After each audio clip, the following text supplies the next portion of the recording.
es un gusto presentar nuevamente a Augusto Garrido Huergo aquí en el Ateneo. Quiero ser breve, un poco los antecedentes de él brevemente han sido colocados en la invitación, así que no quiero abordar mucho sobre él, pero sobre ello para poder dar micrófono a Augusto y que comience con su actividad. Augusto realmente, digamos, yo lo conocí a través de estos cursos que él da, unos cursos muy interesantes, ustedes van a ver ahora la exposición. Él realmente digamos, la visión que yo tengo de él es que es una persona, yo diría, apasionada por Borges y lo estudia permanentemente y realmente es interesante ver toda la pasión que pone, digamos, en el estudio de este escritor realmente increíble que tuvimos. Bueno, yo a raíz de eso lo he conocido por las clases, disfruto mucho de las clases esas. Me honra también con su amistad, Augusto, así que les repito, es un gusto para mí tenerlo aquí.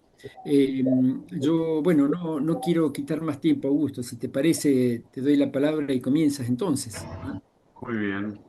Bueno, vamos a empezar entonces con este encuentro, agradeciéndole una vez más la invitación al Ateneo de la Ciencia, los ingenieros que se van haciendo permeables al humanismo, el humanismo literario y filosófico. Y vamos a tocar un tema que tiene que ver con la poesía, la filosofía y la poesía intelectual de, de Borges. Eh, a raíz de esto yo estuve participando algunas personas. Bueno, había una amiga mía que como está de viaje, estaba en Marruecos, me dice, Augusto, recibí, dice, no tenías un título mejor, poesía, intelectual, Borges, filosofía, y eso la verdad que asusta un poco, ¿no? Pero les decía que eh, me habían dicho claro, de lo poco seductor del título. Uno cuando está investigando a la obra de Borges se da cuenta, a esto te lleva Borges, ¿no? A la cuestión metafísica, a pensar la literatura desde otro lugar, una literatura que es más que literatura. Pero yo decía, claro, es cierto, hoy nadie lee poesía, o muy poca gente lee poesía. Y lo intelectual es sinónimo de aburrimiento, con lo cual dije, bueno, no sé si elegí bien el título. Eh, lo cierto es que agradezco a quienes estén todavía aquí presentes, así que algunas personas, los que tenían la confirmación de que iban a estar hoy aquí, les envié la monografía que hice. A aquellos que la quieran después me dicen y se las puedo enviar, cosa de que puedan seguir la lectura en algún teléfono y quienes lo iban a imprimir de lo que vamos a empezar a dar. Eh, este encuentro se lo quería dedicar a un querido amigo eh, mío y acabo de ver que está también Edgar Buyosa allí en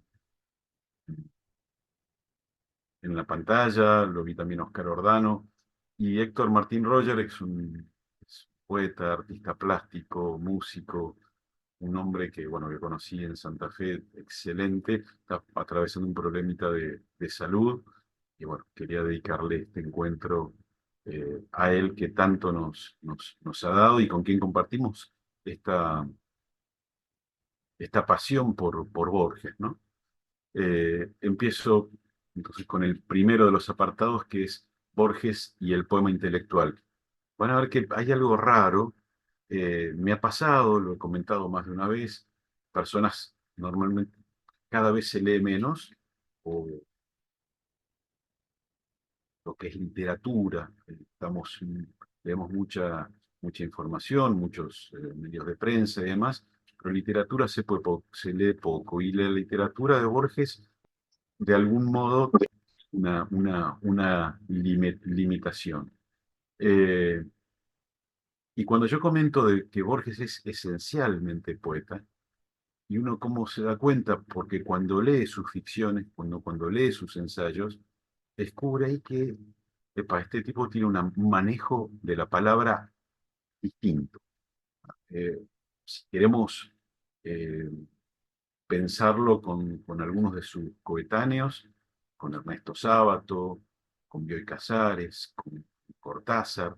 Cortázar sí escribió poesía, no abundo en ella, pero tiene un libro muy interesante, se llama Salvo el Crepúsculo, pero es una poesía más, tiene bastante humor, ironía, y quizás es más, es una poesía con mucho de vivencia, eh, pero vieron que la poesía a nosotros nos llama a algo lírico.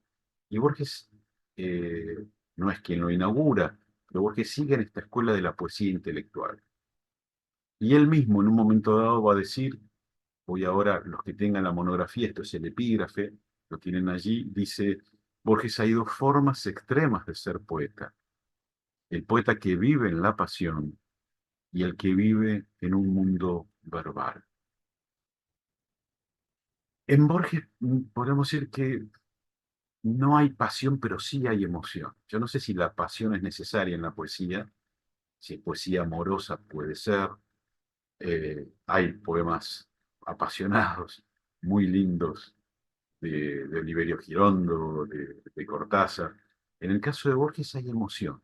Yo creo que la literatura no puede prescindir de la emoción, sí de la pasión, pero de la emoción no. Y aquí yo ir leyendo todo esto, esta monografía que yo eh, escribí, de vuelta, hay personas que no conozco en el Zoom, pero si alguien después se quiere hacer con esto, me veo como darlo como pasarlo ahí al Ateneo y que el Ateneo después se los acerque, ¿no? Son 3 carillas nomás, así que no es muy largo. Yo les decía, nacida del asombro, profundo estupor metafísico ante la existencia, la poética de Borges se nutre de una antigua sed filosófica. Y para mí esto es clave. Borges es un hombre que tiene sed de conocimiento, sed, eh, una sed trascendente. Lamentablemente nunca pudo canalizar, o lamentablemente no, bueno, no lo pudo canalizar por alguna religión estatuida, pero nunca dejó de buscar, nunca dejó de tener sed, ¿no? Y yo les preguntaba ahí en la monografía, digo, ¿quién sino el filósofo y el poeta tienen a contemplar, es ese templarse con lo observado? Disposición primera, además de autotrascendente, el asombro es citado ya por Platón. Platón en este libro que es bastante complejo, el de Teto, bueno, acá está la República, ustedes habrán estudiado en la facultad de Parménides y después está el texto donde vamos a leer ahora. Él dice, ciertamente es propio del filósofo el asombro, pues no otro es el origen de la filosofía. De esta cita se va después eh, va a leer Martin Heidegger para decir que aquí es cuando empieza esta búsqueda metafísica, aquello que está más allá de lo físico, aquello que tiene que ver con lo trascendente. Y también Aristóteles, en el libro primero de su Metafísica, dice, gracias al asombro y la admiración, los hombres, ahora y en un principio, han empezado a filosofar. A lo que Borges añade, dice, Aristóteles escribe que la filosofía nace del asombro del ser, del asombro de ser en el tiempo y de ser en este mundo en el que hay otros y animales y estrellas. Del asombro también nace la poesía. Esto, para aquellos que estudian conmigo en los seminarios sobre Borges, es un tema al cual recurrimos más de una vez, ¿no? Y siempre pongo este ejemplo de ese poema, hay uno de sus poemas de juventud, porque está caminando por el barrio sur, por una de las calles empedradas del barrio sur, estamos hablando de la década del 20, hace 100 años, miren ustedes, y él ve entre el empedrado, y me tocó verlo también Santa Fe cuando iba a dar estos seminarios, y ve que crecía esas motitas de pasto, ¿no? Y él dice el pastito desesperadamente esperanzado, desesperadamente esperanzado. Es el pastito que uno lo ve como que está creciendo y va a pasar en un auto, un carro, lo que fuera, estamos hablando hace mucho tiempo atrás, y va a morir, pero sin embargo, bueno, eh, decíamos, quizás uno al mismo tiempo que Borges, en esa época han pasado cientos de personas por allí y nadie se dio cuenta. Tal vez alguno pasó y lo vio, le llamó la atención. Eh, Tal vez alguien lo vio, lo comentó con alguien, pero verlo, detenerse, escribir y publicar sobre el pastito que crece entre los adoquines. Y el parentesco que hay también con eh, el destino humano, ¿no? Esto de tener ilusiones, esperanzas.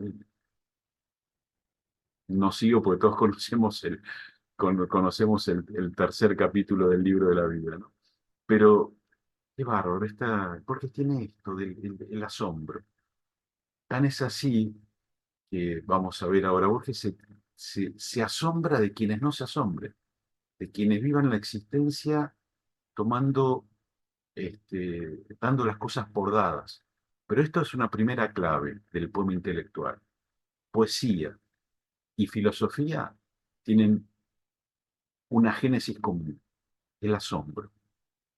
Y el asombro no meramente ante la sorpresa o ante aquello, cualquiera de nosotros toca lamentablemente ver un accidente, algo extraordinario, sino el asombro también ante lo cotidiano. Y Borges, desde ese asombro ante lo cotidiano, deslumbra con su poesía. En su extenso diálogo con el crítico y académico estadounidense Richard Burton, nuestro autor se admiraba, lo que les decía recién, dice, hay quienes dan por supuesto el universo, dan todo por supuesto. Perdón, hay quienes dan por supuesto el universo, dan todo por supuesto, incluso se dan por supuestos ellos mismos. Es así, jamás se preguntan nada. No piensan que sea extraño el hecho mismo de vivir. Vamos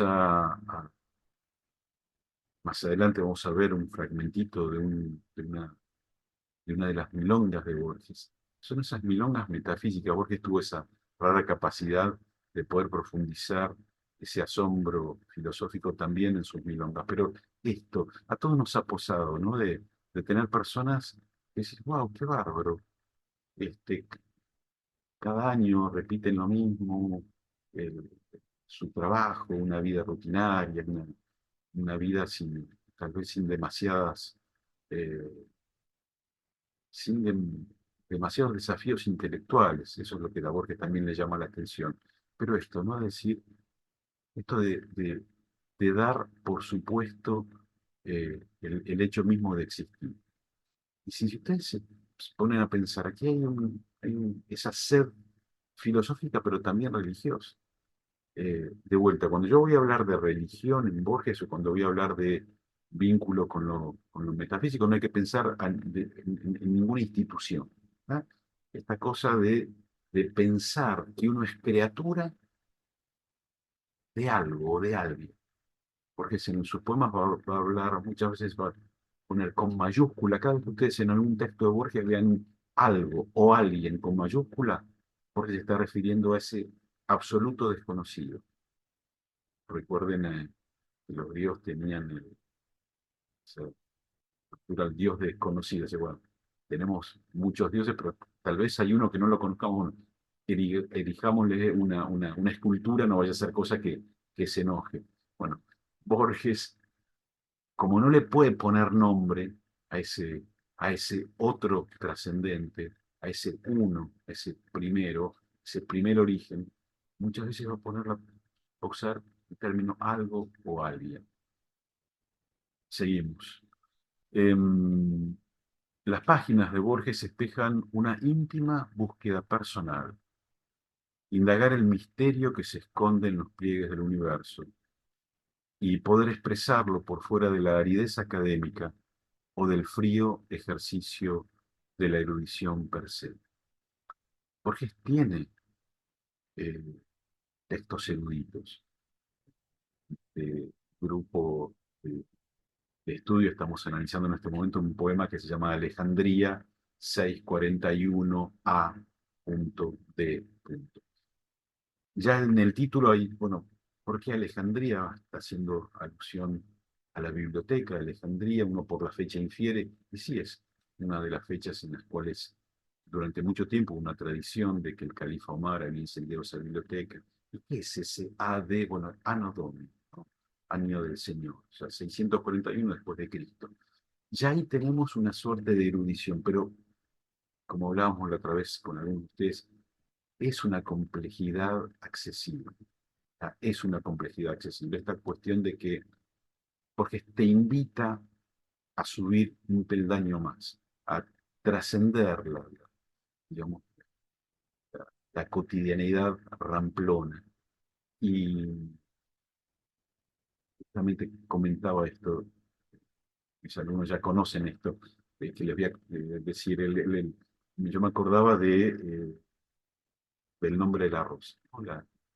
La novela del ex decano de la Universidad de Bolonia, Umberto Eco. Y allí hay páginas enteras, carillas enteras de textos en latín. Cuando uno lo está leyendo, bueno, hoy sería muy fácil. Cuando lo escribe él en la década, creo que fue en la década del 80, fines de la década del 80, que sale el nombre de la rosa. Hoy uno podría utilizar un traductor en el teléfono y ponerlo en la página. En esa época no había amor. Los que habíamos estudiado latín y griego tenemos esa suerte, uy, qué bárbaro, podemos acceder a ese texto. Pero también uno puede decir, bueno, trato de, en una novela de casi 400 páginas, bueno, si me pierdo esto, ¿será tan grave? Porque no había ninguna traducción, ni una nota al pie, ni al final, nada. Y uno dice, qué bárbaro, claro. Humberto Eco te dice, flaco, yo sé, estudié lenguas clásicas, como les decía, soy decano en la Universidad de Bolonia, soy profesor invitado. Si me querés leer, hay que pagar este peaje. Te mando intersticiada en la novela, carillas enteras de un texto en latín medieval.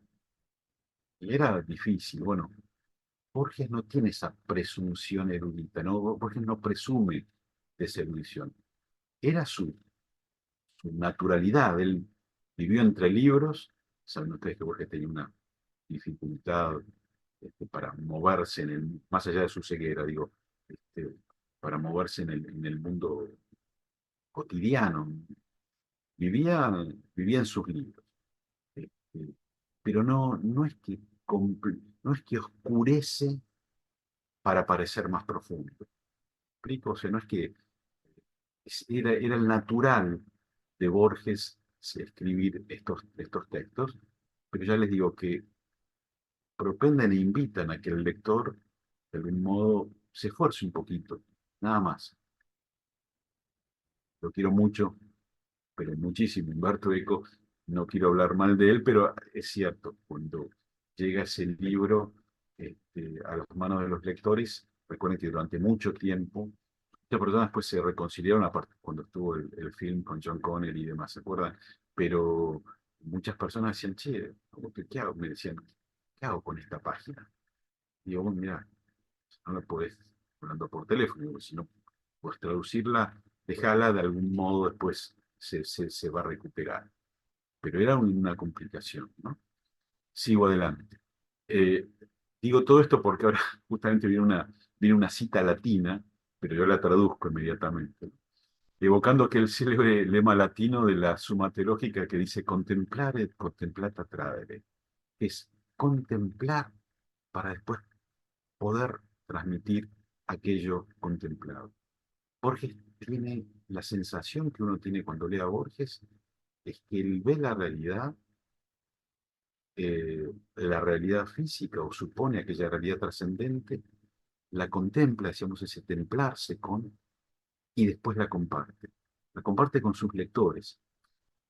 Y nos damos cuenta, gracias a los diarios que se han publicado después, de esos diálogos con Adolfo Bioy Casares, su gran amigo, eh, estas eran conversaciones y estas mismas dudas él las tenía en esos diálogos, que son disparatados en algún momento, son muy ácidos, corrosivos en otros, pero bueno, estaban en la intimidad, Bioy los escribió y hoy nos pueden parecer un poco duros, pero estaba esa búsqueda en Borges. Borges es un ser en búsqueda. Yo, si tuviera que definirlo, es eso, es alguien que está en la Tierra y se pregunta el por qué. Las preguntas esenciales, ¿no? Alguien decía alguna vez que si uno tuviera un accidente en la calle y perdiera el conocimiento, cuando despierta se pregunta, ¿dónde estoy? ¿Por qué estoy acá? A mí me pasó un accidente jugando al rugby, tuve dos con conmoción cerebral, y uno se preguntaba, bueno, se hace las preguntas elementales. Bueno, esas preguntas elementales, cuando uno vuelve a la realidad, son las que se hace el filósofo. Y Borges traduce eso y lo traduce en buena literatura. Por eso tiene esas dos vertientes. No solo escribe bien, no solo escribe bien aquello que piensa bien. O sea, Borges es eh, eh, si bien es un escritor poliédrico, desde donde uno le entrara a Borges va a encontrar eh, belleza, profundidad, erudición. Sigo adelante. Decíamos, Borges admite respecto del género al que ya no renunciaría, que es la poesía, ¿no? Dice, es una poesía que no solo obedece al estímulo emocional, es muy importante, no solo obedece al estímulo emocional, sino también a la continua búsqueda metafísica. Un poco lo que yo les venía diciendo. Entonces eh, tenemos poetas y poetas maravillosos, ¿eh? A veces uno dice, bueno, pero yo poesía no tengo libros de poesía en casa. Bueno, eh, se abrió tu boca en el beso como un damasco lleno de miel. Eh, ah, es una samba, se me va el título en este momento, pero herida la de tu boca que lastima sin dolor. Fíjense, pues, no tengo miedo al invierno, no recuerdo cómo, pero ponen un disco de los chanchaleros, ponen poesía del interior nuestro, música, eh, y es una maravilla la poesía que hay. Eh, Quizás este es un ejemplo, a mí me seduce mucho esta samba, ¿no? Tonada del viejo amor, ahí está, tonada del viejo. Jaime Pero, Dávalos. ¿cómo? Jaime Dávalos Jaime Dávalos, Jaime es Dávalos. el letrista de esa tonada. Exactamente, yapó totalmente a Jaime Dávalos. Este, em, es una música que bárbaro. A mí me, me tocó escucharla afuera. Es una maravilla cuando uno viaja. Yo no hace no mucho que tengo el telefonito, pero entre las músicas que tengo algunos playlists de música folclórica. Y me acuerdo una vez comiendo un asado en, en Londres, pero me olvido el barrio. Bueno, este, poner folclore ahí y estar escuchando folclore en un asado con unos cortes rarísimos en Londres, pero escuchar música folclórica es una maravilla. Eh, no, ya me va a venir el nombre del lugar este donde estuve. Eh, Volvemos, entonces, Borges tiene esto, ¿no? Esa poesía metafísica, poesía intelectual, poesía ontológica, porque es una poesía que tiene una búsqueda del ser, porque se pregunta por el destino humano y por su propio destino, por su presencia acá en el mundo. Todo lo que la filosofía se pregunta, ¿por qué hay algo y no nada? ¿por qué hay algo? ¿Por qué existe ese algo? En este caso que soy yo. Decíamos, ahora bien, es un hecho histórico literario bien documentado que en las décadas de 1950 y 60, tanto la crítica como sus colegas latinoamericanos renegaron de aquella poesía.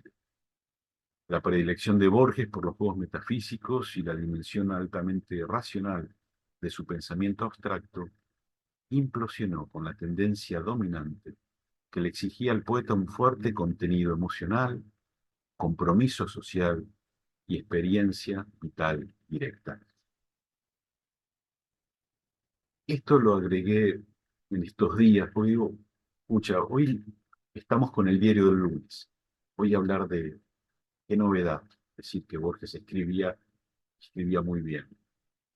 Beatriz Arlo cuenta que en la época que ella era estudiante, en la facultad aquí en Bonn, en Filosofía y Letras, en Buenos Aires, era mala palabra leer a Borges. La gente estaba...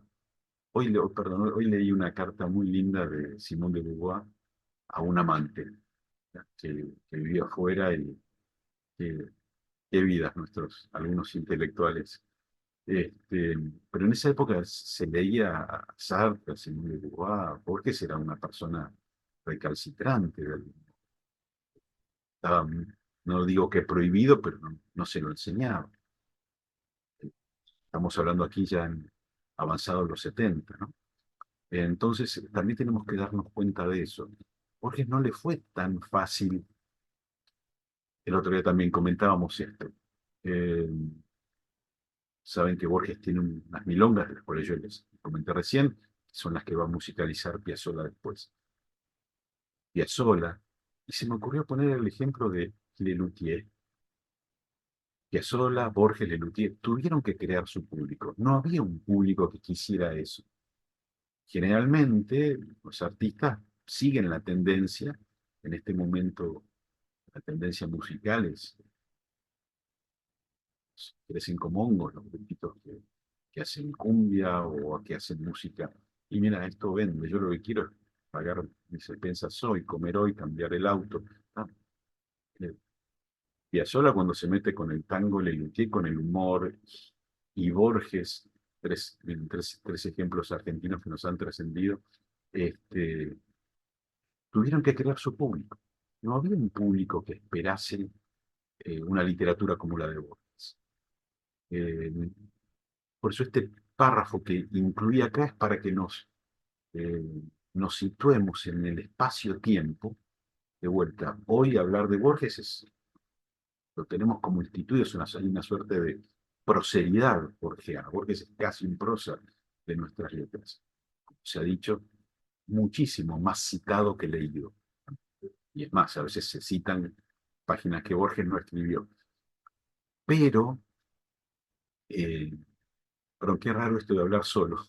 Generalmente estas charlas uno las tiene con otras personas, con alumnos en un intercambio. Me doy cuenta que estoy hablando mucho, pero bueno, para eso estoy acá. Les pido disculpas pero no estar aburriéndolos. Pero de vuelta, pongamos en contexto a este Borges que escribe estos poemas. O sea, hay poemas de Borges, eh, estos poemas metafísicos, eh, que los escriben ya desde una década del 20. 1923 es su primer poemario, fue un Fervor de Buenos Aires. Hay un texto que se llama Amanecer, que es Berkeley, el obispo protestante Berkeley, es la filosofía de Berkeley puesta en poema.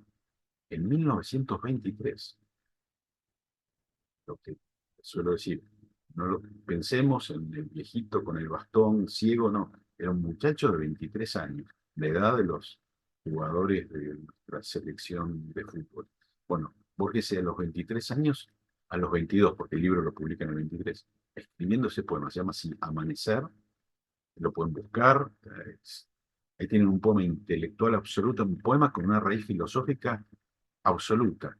Eh, bueno, no estábamos preparados para eso. Sigo adelante. La, ¿cómo te decía? Yo le decía, tan es así que Ezequiel de Olazo, cuando lo critican porque no hace una poesía no hace poesía de barricada, no hace poesía, no está comprometido ni política ni socialmente Borges, entonces, y Ezequiel de Olazo salió al cruce de los detractores, que eran muchos, que cuestionaban su propensión a lo que se llamó poesía de ideas, al modo de la Idem Dichtung de Schiller, poeta alemán. eh, Siglos atrás trabajaba esto, lo llama así, poesía de ideas, que es muy difícil, muy difícil. Y dice, le voy a pedir a Victorio, Victorio Sonsoni, nuestro ingeniero sensible, que si puedes leer esta cita, Victorio. Sí, la cita 4, Augusto? No, ahí después de Schiller, Ya, cuando dice la ok, alternativa, de acuerdo. La alternativa era no buscar el pensamiento de Borges tras sus ficciones, sino al revés, descubrir ciertos ocultos criterios poéticos que orientan su atracción por determinados pensamientos. Según esta conjetura, Borges celebra la especulación como una admirable posibilidad literaria. Lo que busca es la poesía del pensamiento. ahí está. Yo no sé si la cita 5 habría que leerla. Eh, bueno, ya que estoy acá, le dice, está en diálogo Borges con María Esther Vázquez y dice, yo no soy filósofo ni metafísico, lo que he hecho es explorar las posibilidades literarias de la filosofía. Creo que eso es lícito. Pero claro, Borges piensa poéticamente. Borges lo criticaba a Ortega y Gasset porque dice, no, Ortega piensa bien, pero tendría que contratarse un escritor para que le escriba los textos, porque era tan árido. Entonces, Borges tiene esa capacidad de vuelta, no es un filósofo sistemático. Lo que hace es utilizar esas incertidumbres, esas perplejidades filosóficas y metafísicas que él tiene y las transforma en literatura. Eh, Perdón, me había olvidado de leerles la cita 4. Enrique Molina, poeta argentino, contemporáneo de Borges, miren lo que dice. Borges ha tomado el partido de la inteligencia especulativa, del pensamiento racionalista, de la necesidad lógica. No creo que este haya sido nunca el camino de la poesía. Eso para que, de vuelta, no pongamos una de cal y una de arena. A Borges se lo criticaba mucho por esta poesía. Se lo criticaba muchísimo, más en esa época. Eh, Perdón, fui de donde estaba porque me fui a la cita. Gracias, Victoria, por tu lectura. Yo les decía, a diferencia de la poesía esencialmente lírica, el poema intelectual, sin pretenderse didáctico, Borges no hace didáctica, no quiere ser un maestro con ínfulas poéticas, y se induce a explorar interrogantes existenciales. De vuelta, hay gente, reconozco que me ha pasado, ¿no? Augusto, no te agradezco, no quiero pensar estas cosas, déjame. Hay gente que se angustia. Eh, Recuerdo una vez en clase, había comprado unos señaladores con una cita de una cita literaria. Ay, el nombre del autor. Y decía esto, ¿no? La vida es una obra de teatro con un tercer acto muy mal escrito.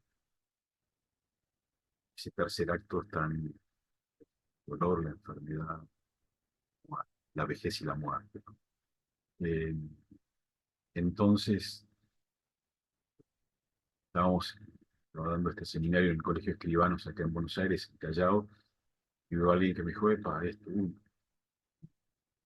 le dolía pensar esto. Borges lo piensa, no es un tipo, no es, leer a Borges no es un bajón, no es leer sobre héroes y tumbas de sábado, pero se plantea esto, bueno, mira, la vida tiene estas cuestiones. Uno trata de... Lo interesante es esto, cómo Borges puede poetizar sobre eso mismo. Eh, ¿Dónde estoy? Un segundito. Ahí está, sin desdeñar el arte y la belleza como vehículos de pensamiento, lo que les decía recién de Ortega y Gasset, porque mira, yo quiero pensar, pero si puedo pensar, aparte con bellas palabras, con un pensamiento eh, no solamente lúcido, sino un pensamiento poético mejor. Y si Borges traduce su propia perplejidad ante la fugacidad del tiempo, ¿se acuerdan del tempus fugit de los latinos? O sea, el tiempo huye, el tiempo huye. Y nosotros podemos vivir, cada vez se prolonga más nuestra vida, pero seguimos sintiendo esa misma percepción subjetiva de que el tiempo se nos va de, de las manos. Eh, el tema de la identidad personal, la esencia y el accidente, ¿no? Como yo soy el mismo de cuando tenía 20 años, pero que, bueno, en esencia, si convenimos en pensar que la esencia existe, o sea, en esencia soy la misma persona, has cambiado un accidente, o sea, tu cintura no es la misma, a veces tu cintura ya no existe, tenés menos pelo, tenés encanecemos, somos distintos. Ah, pero bueno, eso, ¿no? La identidad personal, ¿permanece o no? Bueno, eso está en Borges, eso está en Borges. El libre albedrío, pero soy un juguete del destino, bueno, todo esto está en Borges. La finitud y la muerte, la existencia de Dios y su posibilidad de acceso al conocimiento. Entonces,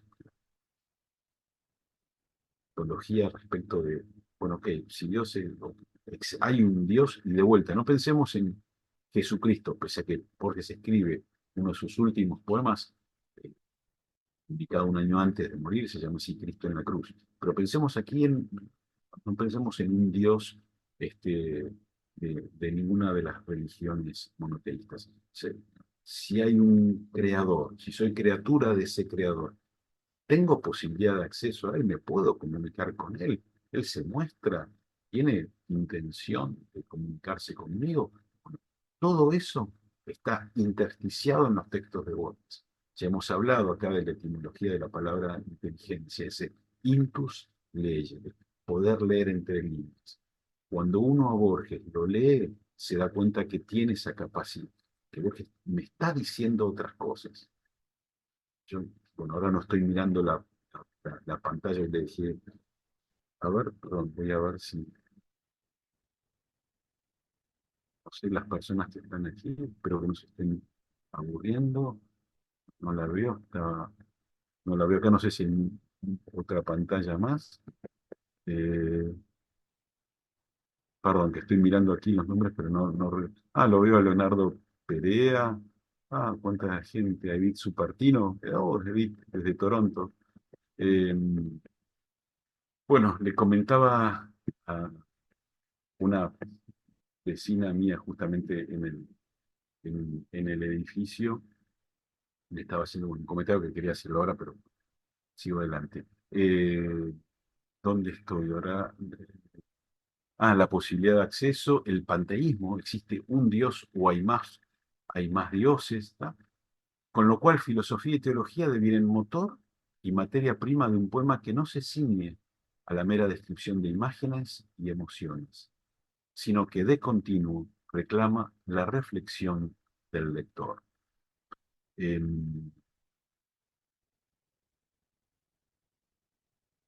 bueno, lo que hoy comentaba, perdón, final salté. No sé si está Mariana Ruiz Guiñazú aquí, encima en el edificio, ella vive en el séptimo piso. Yo le decía esto. eh, Borges es como un gran iceberg, ¿no? Uno pasa eh, al lado de ese bloque tocado, es una maravilla ver esos bloques, y uno sabe que debajo está, digamos, el bloque más grande está debajo. Yo no lo veo, pero es lo que hace que yo pueda ver, esa es la base de aquello que puedo ver. Entonces, nos ocurre con Borges, eso, las personas que estudian conmigo Borges, que realmente son todos profesionales, dicen, sí, yo lo leo, pero sé que me estoy perdiendo algo, sé que me estoy perdiendo algo. Tuve la suerte de estudiar filosofía y teología, me di cuenta que Borges tiene muchísima filosofía, muchísima teología. Y teología también desde el punto de vista de la búsqueda. El otro día tengo el libro acá un poquito lejos, leyendo a Pedro Abelardo. eh, ¿Se acuerdan ustedes de Abelardo y Eloísa, la eh, historia medieval con este hombre? ¿Cuánto que Borges lo tiene bien leído a Abelardo? Porque cuando uno lo que les decía recién, ¿no? El Intus Legere, la literatura intersticiada de Borges, tienen esta capacidad de ese hombre que ha leído tanto. El otro día hablamos también de una cita, esa cita bíblica de la abundancia del corazón, hablan los demás. Si a Borges no puede expresar otra cosa que no tenga dentro, ya está íncito en Borges. Entonces su literatura emerge todo esto. Pero de vuelta, escritor que es una suerte me gusta pensarlo a veces también como esa suerte de iceberg, esa belleza, eh, pero si uno no ahonda, es como que se pierde, como si ustedes fueran a un sitio y se olvidaran van a recorrer una ciudad y dicen, "Uy, pero estuviste en tal lugar". Eh, Lo pasó, me tocó, gracias a Dios, estar en Oslo. Y fuiste a la Plaza de las Esculturas. Ay, no, me fui a verla, me fui a ver cuando entregan el premio Nobel, me fui a buscar, pero te olvidaste, o conociste tal lugar, o mira, cuando vuelvas, fíjate, bueno, con el caso de Borges lo mismo. ¿Te diste cuenta de esto?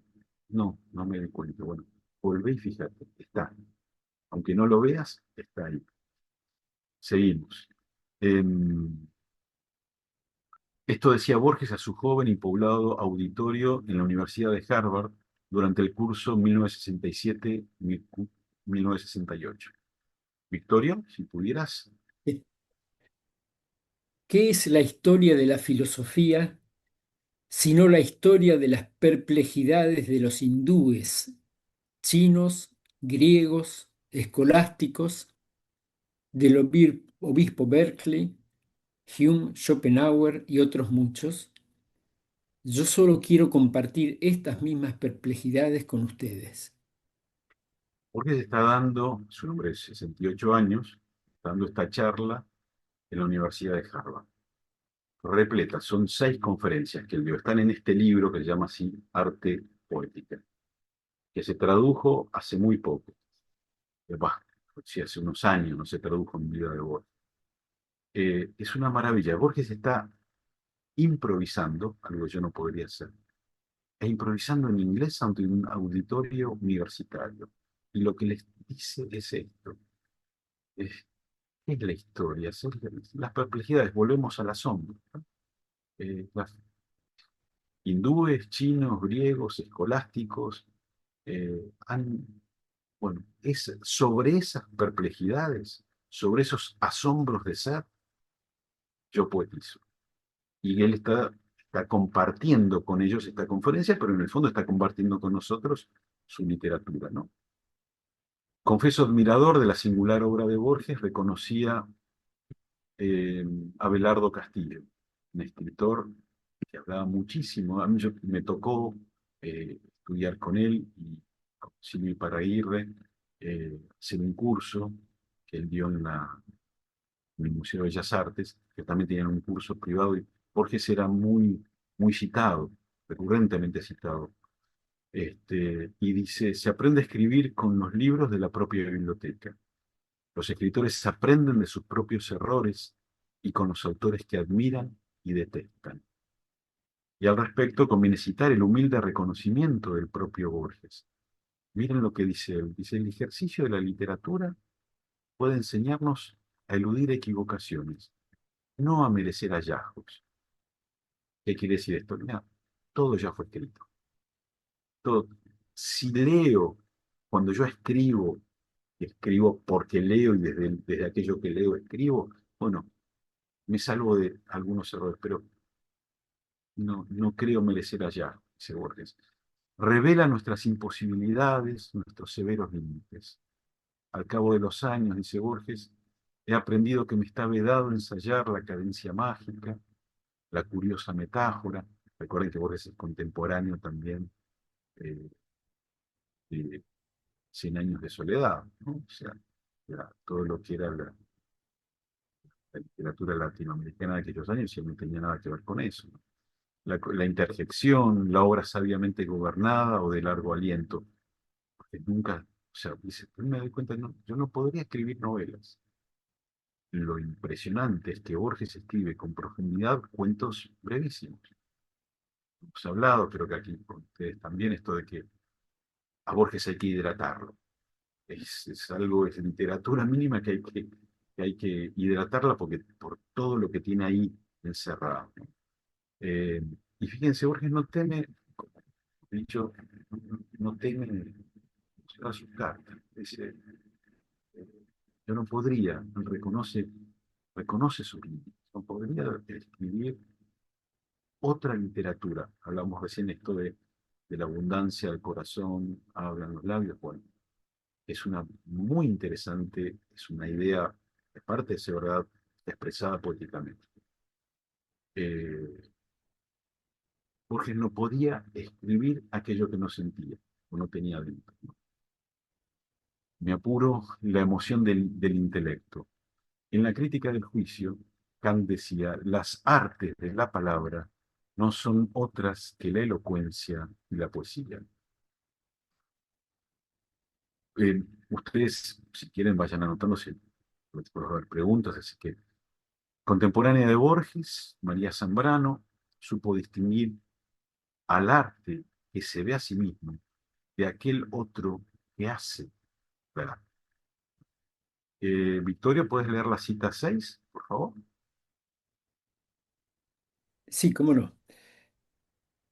Un arte egoísta, acaso pseudoarte, que autorreferencialmente se mira así, sin ofrecer algún tipo de trascendencia, frente al arte revelador, aquel que muestra y es puente hacia la percepción humana. Esta es la literatura de Borges. Ese es un arte que no habla de sí mismo, o que hablando de sí nos hace ver, nos abre a otra dimensión. Ese texto Borges y yo es maravilloso, está hablando, Borges está haciendo esa personalidad sin vida, ¿no? Del escritor eh, público y quién es él en la intimidad. Bueno, ¿cuál de los dos soy? ¿Cuál, dónde está ese yo genuino? Pero Borges hablando de sí, porque su propia experiencia nos abre a nosotros, a todos, hacia esa pregunta, ¿no? Para la destacada filósofa española, el arte verdadero no necesita llamar la atención sobre sí, y menos sobre el ego del artista. Hoy en artes plásticas, todo es esto, todo es el ego del artista, ¿no? Pocas veces hay una realidad trascendente, sino que habilita la revelación de un algo más allá. De vuelta, no es que me tenga que llevar a, pero a ese algo, algo que me muestre que el arte no acaba en mí mismo, en mi propia mostración, si se permite el término. No muy distinto cuando Borges consagra dos poemas a Baruch Spinoza, cuyos títulos insisten en nombrar al filósofo holandés.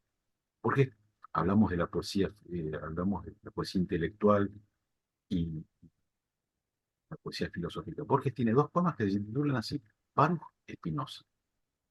Si hay alguien que no leyó nunca filosofía, que no conoce a este gran pensador, todo el año pasado yo estuve dando un seminario en un grupo de psicólogas sobre justamente la filosofía de Baruch Spinoza. Eh, ¿Qué es esto? Eh, ¿Quién será Baruch Spinoza? Las traslúcidas manos de Julio empiezan, porque era pulidor de lentes Spinoza. Pero no, bueno, Pero fíjense, poetiza sobre el nombre y apellido, que es muy Baruch es bendito, y recibió una de las maldiciones más terribles de la historia por los rabinos de Ámsterdam. Eh, no, es una suerte de excomunión que le hacen. Bueno, Borges poetiza sobre Spinoza.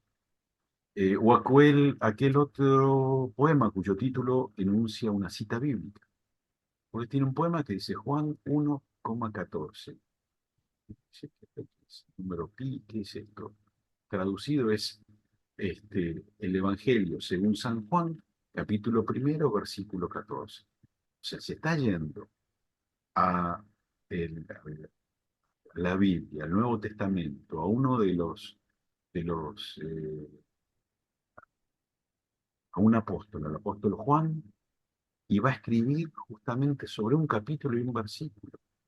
Wow. Y no es el único, tiene un poema maravilloso que vincula Constitución con un capítulo de Mateo, el Evangelio según San Mateo.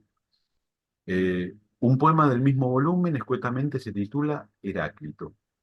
Gracias a señora Sonsoni que me pasó la lista, me dice, Augusto, vos trabajaste Heráclito ya en, en el Ateneo.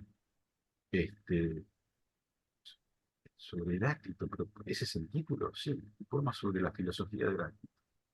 Filósofo que en 1976 retornará bajo el mismo título, sin ser idéntico. Pues yo les digo, por favor, busquen, tienen las obras completas, si alguien tuviera este libro, un segundito, el libro La obra poética de Borges, y bueno, busquen el poema Heráclito.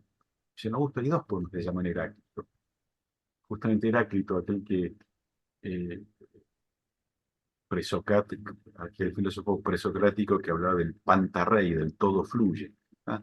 Nada es lo mismo, todo vuelve. Bueno, Borges tiene dos poemas dedicados. Entonces, no hablamos de la filosofía, pero irá bien aspectado este hombre que me está hablando de filosofía en la poesía de Borges. Sí, es un hombre que no solo filosofa sobre el no solo poetiza sobre el pastito, sino sobre filósofos.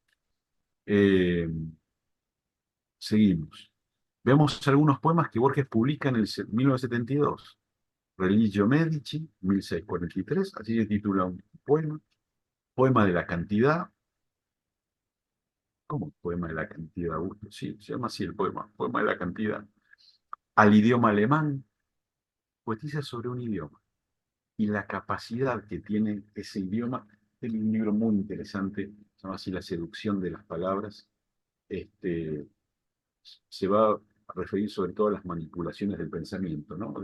Pero es interesante todo lo que le ofrece el idioma, con esa suerte de conjunciones que tiene el idioma, y él agradece haber conocido esa lengua. Otro poema se llama Al primer poeta de Hungría. Como ven, no son títulos. Bueno, ahora me estoy dando cuenta ahora, tal vez el título de esta charla no es muy seductor, como no son muy seductores los poemas, los títulos de los poemas de Borges. Cuando uno los lee, dice, wow, qué maravilla. Para trasladarnos a 1975, porque tiene 75 años, con piezas tales como, un poema se llama así, Browning, está hablando de Robert Browning. Browning resuelve ser poeta, u otro poema que se llama Mis libros. Es una maravilla, ¿no? Tengo una biblioteca acá. Quienes han venido a casa saben que en cada uno de los ambientes de mi casa hay una biblioteca. Y Borges dice, mis libros que son tan parte de mí, mis libros que no saben que yo existo, dice Borges, son tan parte de mí como estas sienes. O sea, poetiza sobre los libros, sobre el vínculo, sobre la hermandad de los libros. A los que sumamos Alejandría 641 Adel, que yo les hablé recién, Endymión en Latmus, perdón, Augusto, bueno, ambos del 77, y aquel titulado, yo les ponía, reconozcamos que es genial, un poema que se llama así, Al iniciar el estudio de la gramática anglosajona. Ustedes me tiran con una plancha caliente, me dicen, Augusto, ¿cómo me vas a dar un poema que se llama Al iniciar el estudio de la gramática anglosajona? Bueno, tienen ustedes el vínculo que tiene Borges con aquello que estudiaba, el vínculo intelectual. Cuando uno lo lee el poema, reconozco que tienes, Borges, volvamos otra vez, ¿no? Complejidad accesible, no es oscuro per se, pero con ese título, no obstante abundan los ejemplos, citemos por último, al adquirir una enciclopedia, o sea, Borges va y compra una enciclopedia y después poetiza sobre eso. Y el título es Al adquirir una enciclopedia. Menos mal que está el poema, porque cuando estudiamos Alejandría sabemos nosotros de autores y de libros que se han perdido definitivamente y nos quedan por eh, autores posteriores que lo citan, nos quedan los títulos. O sabemos que existió un autor porque alguien lo cita. Si nos quedara un poema, miren, nos quedó el título, pero el poema se perdió. Uno diría, "Ah, menos mal, ¿quién quería leer un poema que se llama Al adquirir una enciclopedia? Y aquel fruto de su último poemario, Borges empieza siendo poeta y termina siendo poeta. Empieza en el 23 con Fervor de Buenos Aires y en el 85 con Los Conjurados, ¿no? Hay un poema que se llama así, Fragmentos de una tablilla de barro descifrada por Edmund Bishop en 1867. Bueno, les digo, es, es para leerlo. De vuelta, es poesía intelectual, ¿tá? No, pero esta es la poesía intelectual, esta es la poesía del pensamiento, la poesía ontológica que tiene Borges. Y ahora vamos a ver el otro lado. Claro que estos poemas también conviven con sus milongas de la década del 60, que amplifica luego la música de Astor Piazzolla, nada menos, y que asimismo cuentan con su cuota de sabiduría y erudición. Brevemente, con mis alumnos porteños, vamos a ir el miércoles que viene, paso el aviso, este, se va a presentar, eh, bueno, cumple 50 años un disco que yo lo tenía en CD, que se llama Jairo Canta Borges. Jairo cantó la poesía de Borges. Bueno, el miércoles que viene, el miércoles 27, si no me equivoco, se va a hacer ese espectáculo por única vez en el Palacio de Libertad, lo que era el CCK. Este,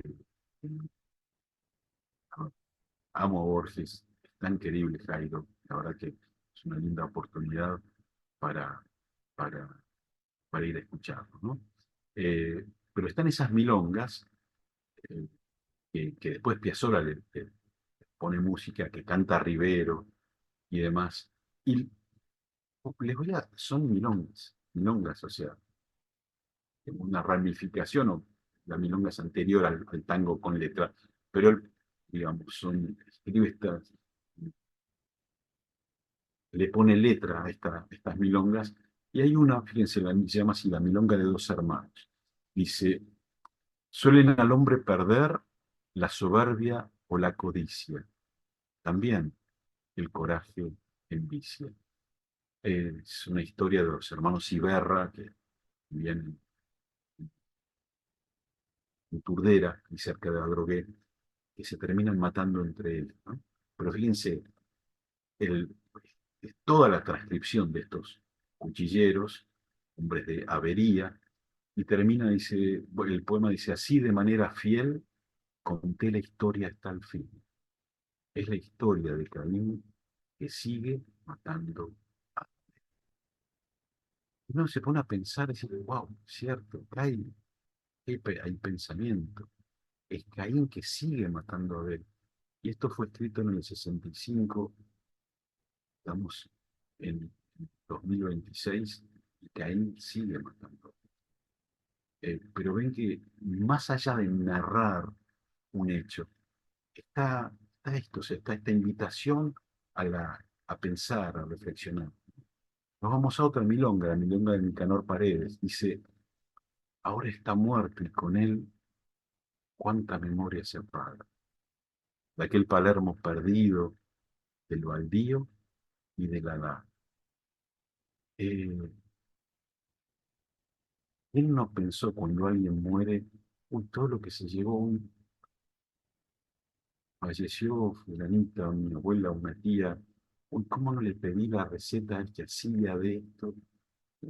Eh, Él fue, esta misma idea Borges la tiene con un sajón que muere perdido en Inglaterra y es el último hombre que vio unas cosas. Qué maravilla esto. Hoy está muerto y con él cuánta memoria se apaga. Y está hablando de aquel Palermo perdido del Valdivia de la Gala.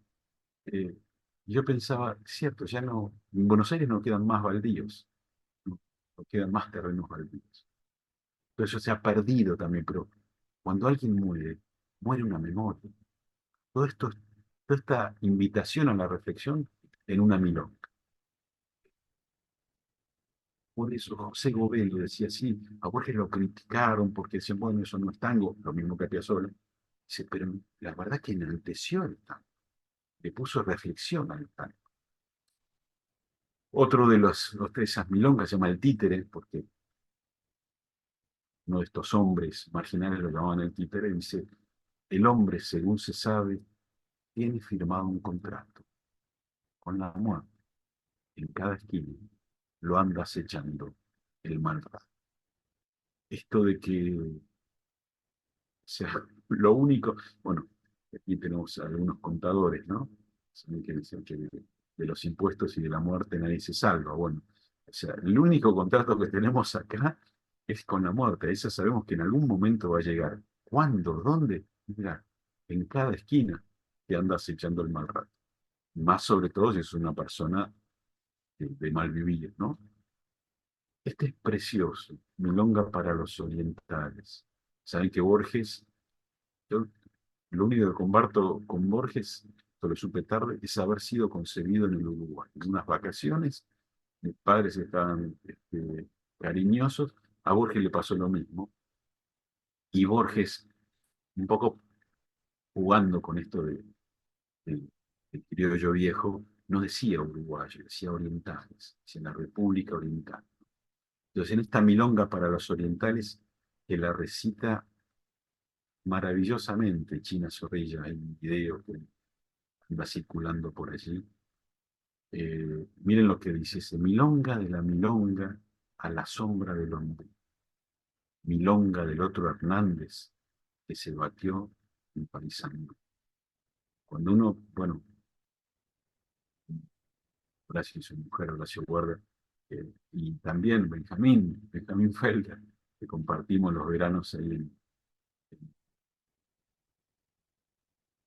ay, Dios, de Casa Pueblo, se me va el nombre en el cuartel, en la Punta Ballena, Lucich, dice ese otro Hernández que escribe también literatura gauchesca, ¿no? Entonces, bueno, sin nombrarlo, está, está Antonio Lucich. Y dice, milonga para que el tiempo, sí termina el poema, esta milonga, que es un poema, ¿no? Dice, milonga para que el tiempo vaya borrando fronteras. Por algo tienen los mismos colores las dos banderas. Qué lindo es esto. O sea, siempre me quiero. Somos hermanos de Uruguay, dice Milonga, para que el tiempo vaya borrando fronteras. Por algo tienen los mismos colores las dos banderas. Qué bonito. Yo no sé si estará aquí eh, Susana Bernadette, montevideana, que iba a estar. Bueno, no estoy mirando la monografía, ¿no? Bueno, perdón, a veces que leí esto, la pucha, bueno, me sigo asombrando y conmoviendo con Borges, ¿no? La Milonga de Albornoz, otro cuchillero, dice, alguien ya contó los días, fíjense, los que tienen la monografía van a ver una barrita allí, es porque baja el verso, pero le da oportunidad a Borges de poner tres veces con mayúscula alguien, alguien. Ese alguien con mayúscula es Dios. Que Dios no lo sabemos.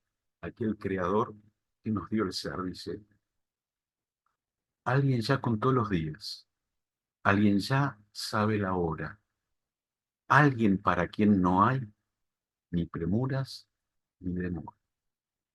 Es el tema de la muerte que pacientemente nos va a guardar a todos y cada uno de nosotros. Y aquí está el alguien y el quién. ¿Ah? ¿Por qué, Augusto, pusiste alguien para y quién con mayúscula? Está en el poema de Borges. Está en una milonga. Pero es una milonga que te está remitiendo a lo trascendente.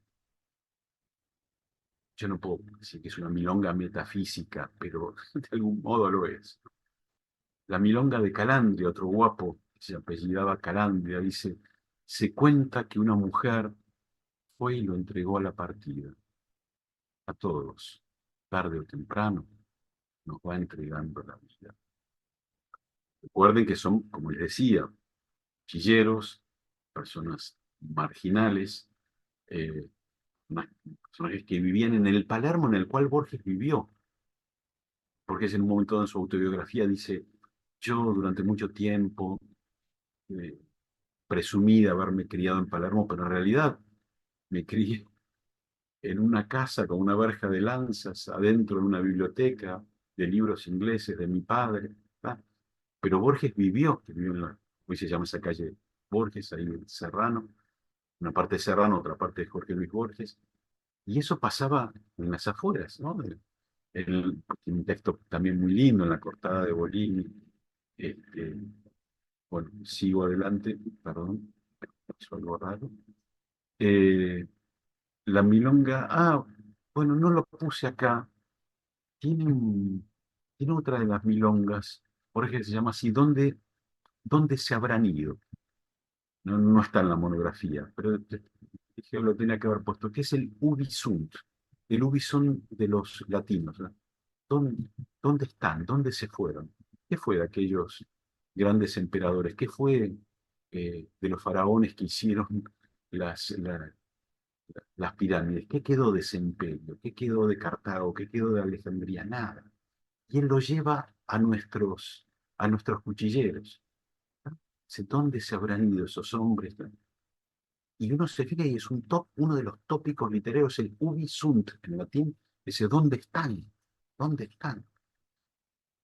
Terminamos con un fragmento de la milonga de Manuel Flores. Dice, Manuel Flores va a morir.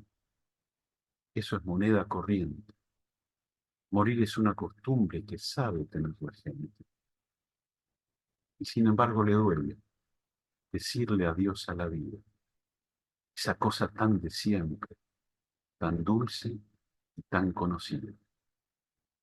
De aquí viene esto que Borges incorpora, lo que los artistas plásticos desde Durero, el tema de la mano. Miro en el alba mis manos, miro en las manos las venas, con extrañeza las miro, como si fueran ajenas.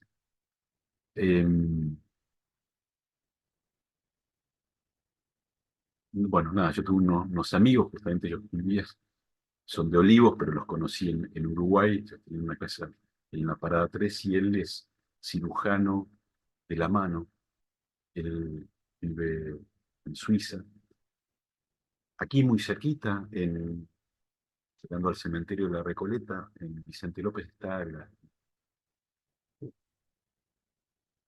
no recuerdo el nombre, la Asociación de Cirujanos de la Mano. ¿Saben ustedes que sí? Lo hablamos hace poquito en clase con mis alumnos, no hay nada más difícil que operar una mano, re- volver a darle a la mano a partir de un accidente o sea, hacer cenado algo, volver a darle esa movilidad. Recuerdo que en esa clase les dije, hoy a la noche antes de ir de dormirse, antes de apagar la luz, miren la mano, miren sus manos, miren lo que es capaz de hacer esa mano. Y Borges incorpora esto, dice, miro en el alba mis manos, miro en las manos las venas, con extrañeza las miro como si fueran ajenas. Esa es la capacidad que tiene Borges. Todos los días vemos las manos. Y ahora voy a decir lo mismo con dos signos de interrogación. Todos los días vemos las manos. Están con nosotros, son parte de nuestro cuerpo, pero eh, uno dan ganas de agradecer que, la ductilidad, lo que son capaces de hacer nuestras manos por nosotros. ¿No? Bueno, Borges en una milonga de vuelta de este hombre eh, bastante siniestro, incorpora esto. Y, y después una milonga que no, tiene esto de humor, ¿no? De ironía, de humor negro. Manuel Flores va a morir. Claro, él lo sabe, le está contando la historia de este hombre. Dice, eso es moneda corriente, morir es una costumbre que suele tener la gente. Y esto, perdón que vuelo, ya estamos terminando, ¿eh? Sin embargo, le duele decirle adiós a la vida, esa cosa tan de siempre, tan dulce, tan conocida, cerca del dolor de partir. Insisto, la capacidad que tiene Borges para reflexionar, hablando sobre un hombre que no era un virtuoso, pero bueno, sin embargo, compartía con nosotros el género humano. Al modo de los clásicos y con una personal estética de la inteligencia, Borges ejerció el arte de pensar en verso, revelando que hasta las más complejas ideas son pasibles de transmutar en experiencia poética. Eh, Esto mismo está, filósofos, citamos recién Heráclito, Hume, Parménides, Spinoza, pero miren la capacidad de Borges de poder hacer poesía con eso. Alta literatura donde el intelecto se eleva a la categoría de arte, conmoviendo al lector a través del pensamiento. El bello pensar borgiano. A la muerte de su admirado amigo y maestro Macedonio Fernández en 1952, Borges así lo despedía en la puerta de su bóveda del cementerio de la Recoleta.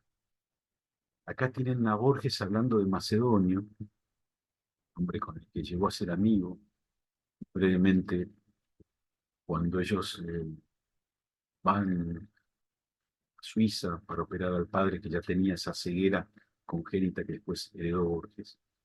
Cuando vuelven en barco, en la dársena del puerto estaba, dice Borges, una figura oscura con un sombrero que los saludó y se los estaba esperando Macedonio Fernández.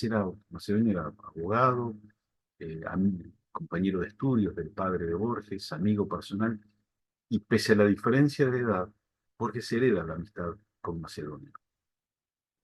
El padre de Borges muere en 38, muere en este edificio, para los que son porteños y pasen por la esquina de Pueyrredón y Las Heras, muere en ese edificio de la esquina y muy cerquita de la casa de Benjamín Felder.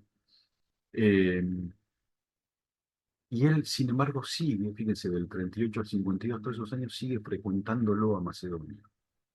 Cuando muere, lo entierran a Macedonio en la Recoleta, y miren lo que dice Borges, cuando le digo, Borges tiene esa capacidad de pensar bellamente. Se dicen palabras de ocasiones, bueno, hoy ha quedado registrado lo más extenso.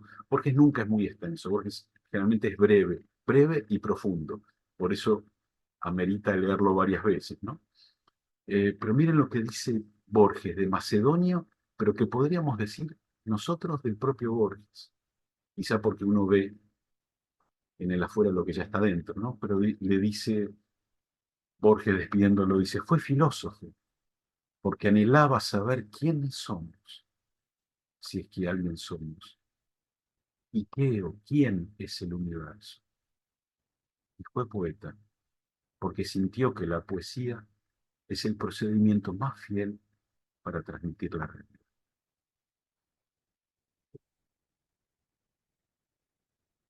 Perdónenme que no dejo de emocionarme con Borges. Qué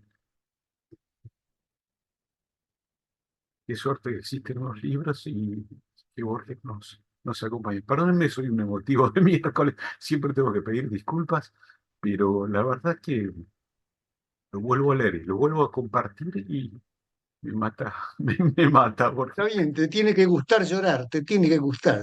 Si querés llorar, llorá, como decía Borges, Sí, poniendo una sí, nota de sí, color. Adelante. exactamente. Gracias por venir en mi ayuda. Nada más extraño que citar a esa señora, a ¿Cómo se llama? Fue a breve, sí, pero justamente para cambiar el eje y ayudarte a salir. Dale, vamos, vamos que Tal estamos cual, tal cual. contentos. Claro. Desde aquel célebre poema titulado La Segadora, iluminaba el portugués Fernando Pessoa. Dice, lo que en mí siente está pensando. Miren a Borges, ¿no? Esto de lo que en mí siente está pensando. ¿Cómo hay una... eh, esto, si no recuerdo mal, está... bueno, eh, Fernando Pessoa, ahí hay como una fraternidad universal de los escritores. Y Pessoa, este hombre tan maravilloso, tan extraño, con una vida tan compleja, eh, ahí tenemos un puente que los une a los dos. Y Borges cuando siente, piensa, y cuando piensa, siente. Insistimos, auténtico maître à penser, o sea, maestro del pensamiento, habituado a razonar con la palabra poética. Esto, razonar con la palabra poética. Borges exhumó, una rara y natural predisposición a pensar en poesía, haciendo de tan noble acto una suerte de deleite afectivo, donde inteligencia y reflexión se traducen en formas de la belleza y de la emoción. Ya está, lo leo yo. Dice Borges, mi suerte es lo que suele denominarse poesía intelectual. La palabra es casi un oxímoron, como si fuera un contrasentido. El intelecto, la vigilia, piensa por medio de abstracciones. La poesía, el sueño, por medio de imágenes, de mitos o de fábulas. La poesía intelectual debe entretejer gratamente esos dos procesos. Es lo que dice Borges, ¿no? La poesía intelectual debe entretejer gratamente esos dos procesos. Así lo hace Platón en sus diálogos, así lo hace también Francis Bacon en su enumeración de los ídolos de la tribu, del mercado, de la caverna y del teatro. El maestro del género es, en mi opinión, Emerson, el poeta trascendentalista norteamericano, ¿no? Ralph Waldo Emerson. Si también lo han ensayado con diversa felicidad, Browning, recuerden que recién hablamos de Robert Browning, Frost, Unamuno y me aseguran Paul Valéry. Contextos de alta densidad intelectual, la decantación de Borges por la poesía de ideas puede rastrearse en la influencia de Schopenhauer, Berkeley y la filosofía oriental. Y dice Borges, mientras vivíamos en Suiza, empecé a leer a Schopenhauer. Hoy, si tuviera que elegir un filósofo, lo elegiría a él. Si el enigma del universo puede formularse en palabras, creo que esas palabras están en su obra. En el flyer que les dio el Ateneo está esta imagen, es de los primeros pininos que yo me estoy animando a hacer con inteligencia artificial. Y quise armar a Borges en esa biblioteca, mirando así como deteniéndose, como amerita leerse la obra de Borges, que uno tiene que suspender en algún momento. Esto para los quienes tengan, ya les digo, la monografía y si no está en el flyer. Y están ahí los distintos pensadores, está Heráclito, está Hume, está Spinoza detrás de él, y justo a la derecha de Borges está Schopenhauer, ¿no? Eh, Está Heráclito y también estoy viendo, y le pedí a la inteligencia que ponga algunas citas en esa biblioteca. Lo imagino a Borges de ese modo. Y para terminar, vamos a terminar justamente con un poema, una pequeña idea de Harold Bloom.